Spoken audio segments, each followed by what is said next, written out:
ನಮಸ್ತೆ ಗೆಳೆಯರೆ, ಇಂದಿನಿಂದ IPL 2025ರ ಮೆಗಾ ಆಕ್ಷನ್ ಶುರುವಾಗಲಿದೆ. ಈ ಬಾರಿ IPL ಹರಾಜಿನಲ್ಲಿ ಎಲ್ಲ ರಿಟೆನ್ಷನ್ಗಳ ಬಳಿಕ ಯಾವ ತಂಡದ ಬಳಿ ಎಷ್ಟು ಬಜೆಟ್ ಇದೆ ಎಂದು ನಿಮಗೆ ಗೊತ್ತಾ? ಈ ಬಾರಿ ಆಕ್ಷನ್ನಲ್ಲಿ ಅಬ್ಬರಿಸಲಿದ್ದಾರಾ RCB ಮತ್ತು ಪಂಜಾಬ್ ಟೀಮ್ಗಳು? ಯಾವ ತಂಡಕ್ಕೆ ಎಷ್ಟು RTM ಇದೆ? ಈ ಎಲ್ಲ ನಿಮ್ಮ ಪ್ರಶ್ನೆಗಳಿಗೆ ಉತ್ತರ ಬನ್ನಿ ನೋಡೋಣ ಈ ವಿಡಿಯೋದಲ್ಲಿ. ಈ ಬಾರಿಯ ಮೆಗಾ ಹರಾಜಿನಲ್ಲಿ 366 ಭಾರತೀಯರು ಮತ್ತು 208 ಜನ ಫಾರಿನ್ ಪ್ಲೇಯರ್ಗಳಿದ್ದು ಒಟ್ಟು 204 ಸ್ಲಾಟ್ಗಳು ಖಾಲಿ ಇವೆ. ಅದರಲ್ಲಿ 70 ಫಾರಿನ್ ಪ್ಲೇಯರ್ ಸ್ಲಾಟ್ಗಳಾಗಿವೆ. ಮೊದಲಿಗೆ ರಾಜಸ್ಥಾನ್ ರಾಯಲ್ಸ್ ಒಟ್ಟು 6 ರಿಟೆನ್ಷನ್ ಮಾಡಿಕೊಂಡಿದ್ದು ಯಾವುದೇ RTM ಅನ್ನು ಉಳಿಸಿಕೊಂಡಿಲ್ಲ. RR 79 ಕೋಟಿ ಈಗಾಗಲೇ ಖರ್ಚು ಮಾಡಿದ್ದು ಆಕ್ಷನ್ಗಾಗಿ 41 ಕೋಟಿ ಮಾತ್ರ ತನ್ನ ಬಳಿ ಇರಿಸಿಕೊಂಡಿದೆ. ಇನ್ನು 5 ಬಾರಿಯ ಚಾಂಪಿಯನ್ MI 5 ರಿಟೆನ್ಷನ್ಗಳು ಆಗಿರುವುದರಿಂದ ಒಂದು ಅನ್ಕ್ಯಾಪ್ಡ್ ಪ್ಲೇಯರ್ RTM ಉಳಿಸಿಕೊಂಡಿದೆ. 120 ಕೋಟಿ ಪರ್ಸ್ನಲ್ಲಿ 75 ಕೋಟಿ ಖರ್ಚಾಗಿದ್ದು 45 ಕೋಟಿ ಬಾಕಿ ಉಳಿಸಿಕೊಂಡಿದೆ. ಕಳೆದ IPLನ ರನ್ನರ್ ಅಪ್ ಆಗಿರುವ SRH 5 ಪ್ಲೇಯರ್ಗಳನ್ನು ರಿಟೈನ್ ಮಾಡಿಕೊಂಡಿರುವುದರಿಂದ ಒಂದು ಅನ್ಕ್ಯಾಪ್ಡ್ ಪ್ಲೇಯರ್ RTM ಉಳಿಸಿಕೊಂಡಿದೆ. SRH ಬಳಿ ಕೂಡ 45 ಕೋಟಿ ಬಜೆಟ್ ಉಳಿದಿದೆ.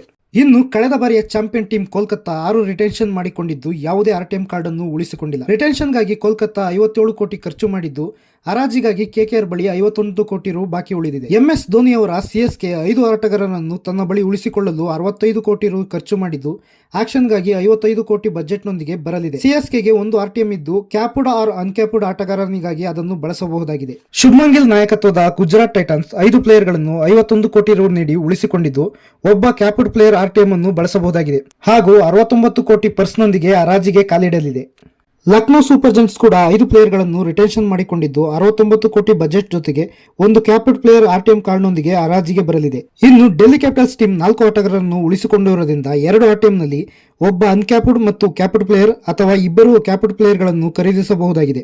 DC ಬಳಿ 73 ಕೋಟಿ ಪರ್ಸ್ ಬಾಕಿ ಉಳಿದಿದೆ. ನಮ್ಮ RCB ಈ ಬಾರಿ ಕೊಹ್ಲಿ, ರಜತ್ ಮತ್ತು ಯಶ್ ದಯಾಳರನ್ನು 37 ಕೋಟಿ ಖರ್ಚು ಮಾಡಿ ಉಳಿಸಿಕೊಂಡಿದ್ದು 83 ಕೋಟಿ ಬಜೆಟ್ ಉಳಿಸಿಕೊಳ್ಳುವ ಮೂಲಕ ಈ ಬಾರಿ ಆಕ್ಷನ್ ನಲ್ಲಿ 2ನೇ ಅತಿ ಹೆಚ್ಚು ಬಜೆಟ್ ಇರುವ ಟೀಮ್ ಆಗಿದೆ.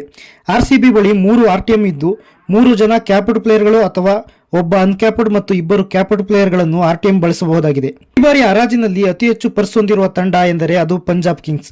ಏಕೆಂದರೆ ಕೇವಲ ಇಬ್ಬರು ಆಟಗಾರರನ್ನು 9.5 ಕೋಟಿ ಕೊಟ್ಟು ಉಳಿಸಿಕೊಂಡಿದ್ದು 120 ಕೋಟಿ ಪರ್ಸ್ನಲ್ಲಿ ಬರೋಬ್ಬರಿ 110.5 ಕೋಟಿ ಬಜೆಟ್ ಉಳಿಸಿಕೊಂಡಿದೆ.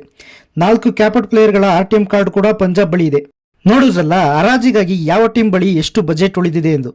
ಒಟ್ಟಾರೆ ಈ ಬಾರಿ ಅತಿ ಹೆಚ್ಚು ಪರ್ಸ್ ಉಳಿಸಿಕೊಂಡಿರುವ ಪಂಜಾಬ್ ಮತ್ತು RCB IPL ಆಕ್ಷನ್ 2025ರಲ್ಲಿ ಭರ್ಜರಿ ಬೇಟೆಗಳನ್ನು ಆಡುವುದರಲ್ಲಿ ಡೌಟೇ ಇಲ್ಲ.